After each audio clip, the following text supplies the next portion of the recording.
Един от най-древните празници в календара на Българската православна църква, Трифон Зарезан, събра тази сутрин край масивите на най-големия производител на вино и ракия у нас, Винпром Пещера, служители на компанията, за да зарежат всички мъже заедно за здраве и берекет през 2012 година.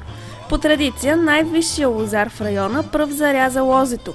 Като изпълнителен директор на компанията, наследяваща традиция от 1939 година, Иван Папазов спази до последния детайл всеки един от обичаите на древните лозари, като дори поля лозето с най-добрата реколта от класното червено вино на компанията Домейн Пещера, което вече завладява родните и международни пазари с сортовете Каберне Совиньон, Мерло, Шардоне и Мускат.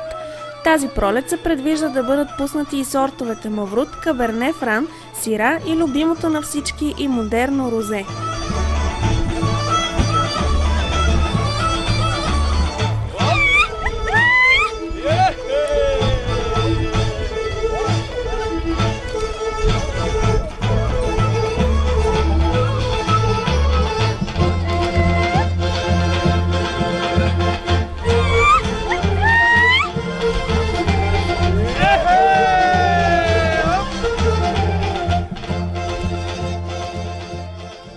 Считаме, че лозето зарязано на този ден в пъти повече плододава и годината ще бъде здрава и на берекет. 2011 беше много успешна за нас и не само за нас, а за всички лозари и винари, защото това беше най-добрата реколта в последните 10 години.